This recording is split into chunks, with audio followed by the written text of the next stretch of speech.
Existe-t-il une fracture territoriale? Pour le déterminer, j'ai choisi de mobiliser 4 indicateurs. Le premier, c'est l'emploi dans la sphère principalement marchande, qui concerne principalement les postes salariés du secteur privé non agricole. Depuis la récession de 2008, il n'a toujours pas retrouvé son niveau d'avant-crise en France et reste écarté de son dernier pic de 2,5%. Ce n'est bien sûr qu'une moyenne. Ainsi, un trio a d'ores et déjà restauré et dépassé ses pics d'avant-crise.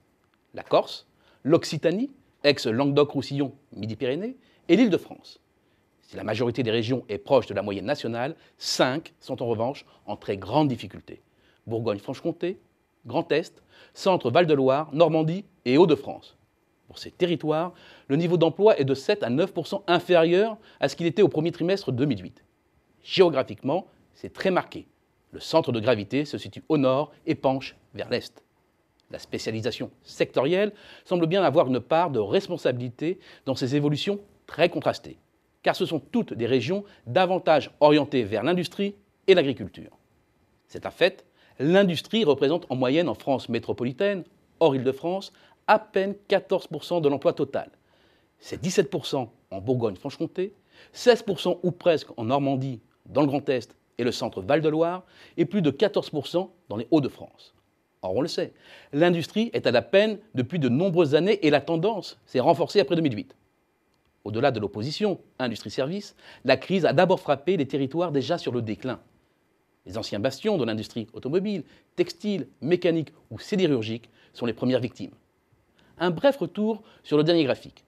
La région Auvergne-Rhône-Alpes fait partie des plus industrielles et fait partie des territoires les plus dynamiques. Un simple graphique suffit pour comprendre pourquoi. Celui du PIB par emploi. Alors que toutes les régions industrielles se situent sous la moyenne nationale, hors Île-de-France toujours, une région industrielle se démarque avec un chiffre nettement au-dessus, l'Auvergne-Rhône-Alpes. Signe d'une spécialisation sur les productions à plus forte valeur ajoutée, les moins exposées à la concurrence internationale, donc les plus résistantes. Second marqueur du déclassement, l'évolution de la population.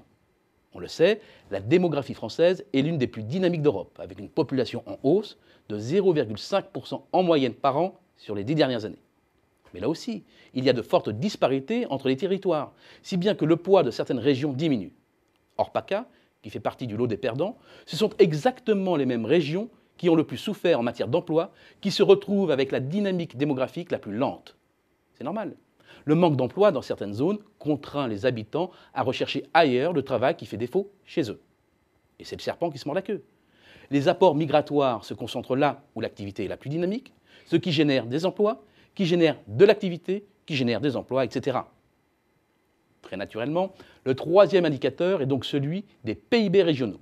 Depuis 2007, les écarts se creusent et une fois de plus, les 5 mêmes régions font moins bien que la moyenne nationale, toujours sans l'Île-de-France, auquel s'ajoute cette fois-ci la Bretagne. Le quatrième juge de paix est plus étonnant. C'est celui de la dynamique immobilière, non pas en termes de prix, mais en termes de transactions. L'idée est simple, c'est de comparer la situation actuelle par rapport à la moyenne observée entre 2004 et 2007, une période faste pour l'immobilier. Si aucun marché n'est totalement parvenu à rétablir ses performances, une cassure très nette sépare les régions.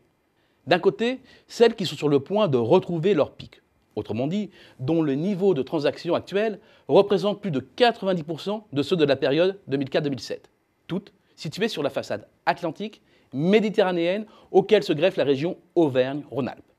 De l'autre côté, celles dont le niveau de transaction sont nettement inférieurs à leur sommet. Une fois de plus, les 5 mêmes régions sont en retard avec l'Île-de-France. C'est très net, 5 régions, Normandie, Centre-Val-de-Loire, Bourgogne-Franche-Comté, Grand Est, Hauts-de-France, décrochent actuellement, quel que soit le critère retenu.